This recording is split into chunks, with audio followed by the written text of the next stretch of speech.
Juan Kapitulo 6, versikulo 35.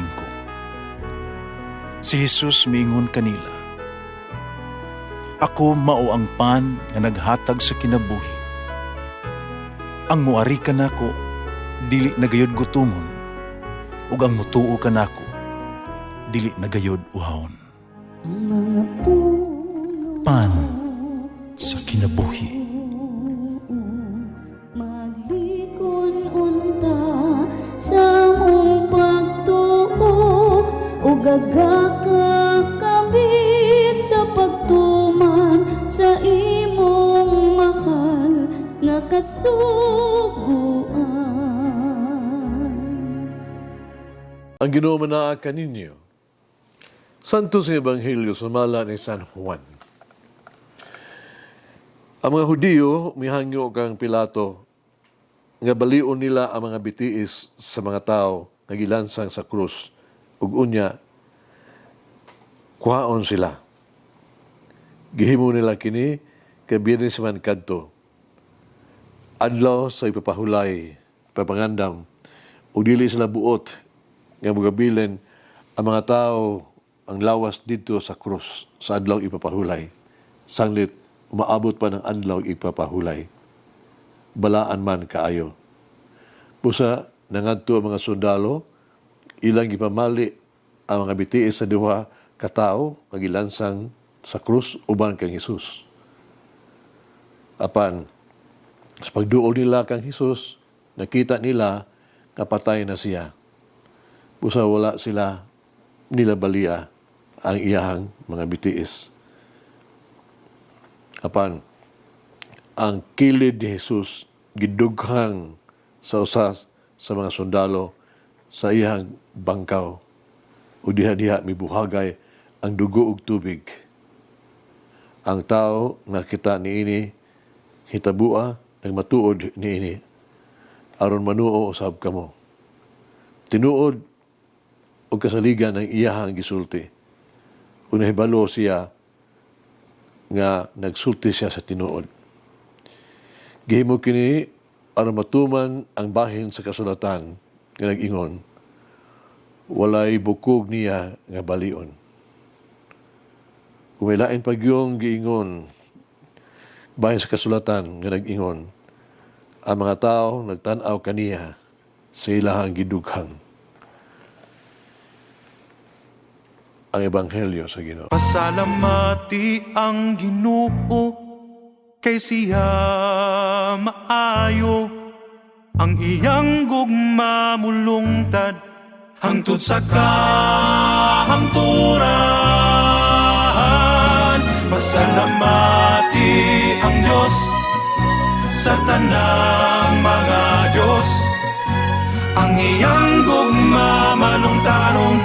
Pasalamati ang Ginoo sa mga Ginoo, ang iyang gugma balungtaron.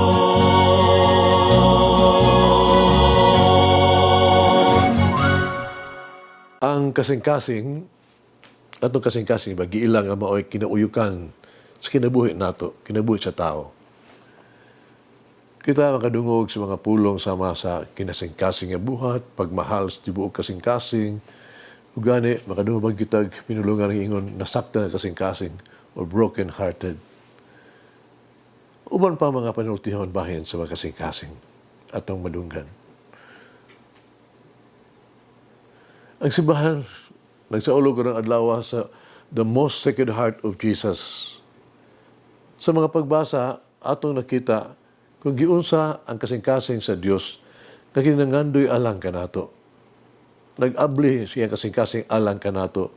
Natagana alang kanato sa tanang diyong paagi.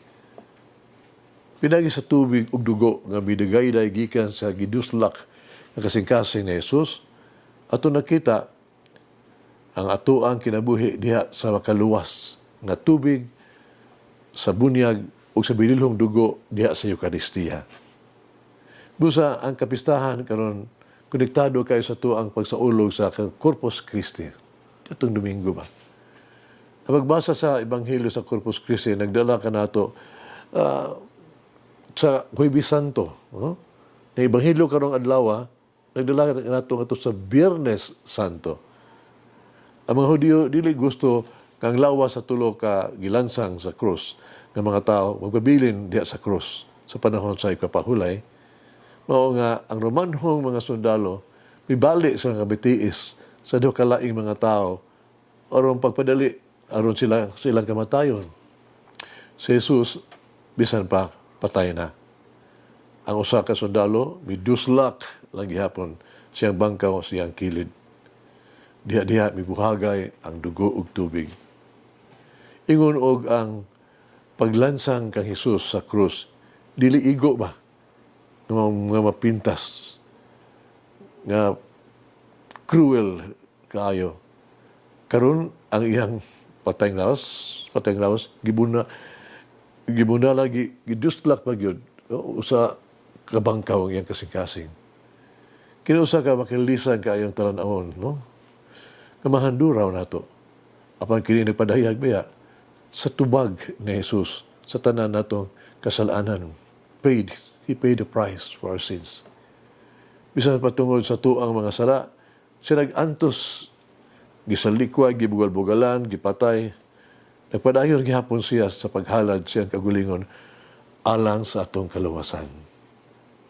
Ang iyang kasing-kasing nasamaran alang kanato aron sa paghatag kanato ug kinabuhi.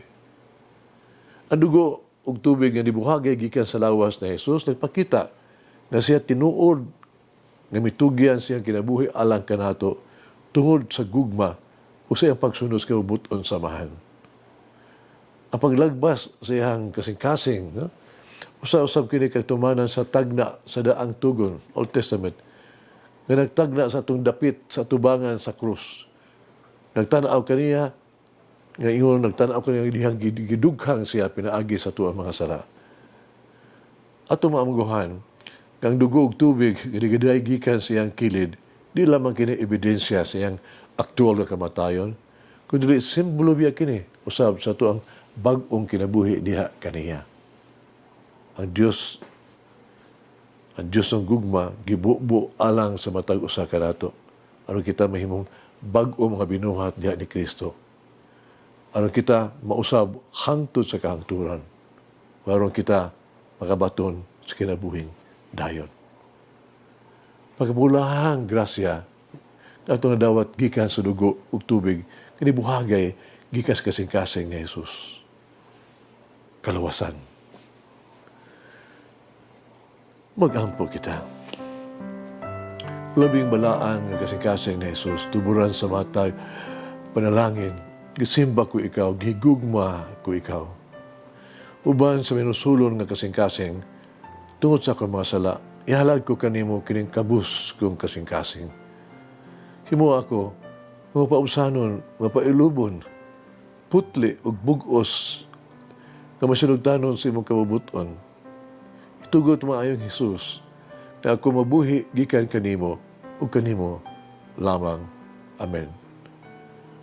Mama Mary, open my heart to the love others as you love them. Mulangin ang Diyos magagahom sa tanan, Amahan, Anak, Espiritu Santo. Amen. May the Lord of the divine mercy bless us all, heal us from all diseases and suffering. Ayun unta niya kita, tanang mga sakit na sa lawas o sa kalag, body and soul. In the name of the Father, the Son, and of the Holy Spirit. Jesus, I trust in you. Whoever eats the bread of life will never hunger, says the Lord. Kay galaan inyong nabati ang pagpaambit ug hamubong pamalandong sa pulong sa Dios pinaagi sa tulumanon pan sa kinabuhi nga gidumala ni Monsignor Daddy Silva. Hangtod na usab sa sunod higayon, daghang salamat. hearts the bread of life.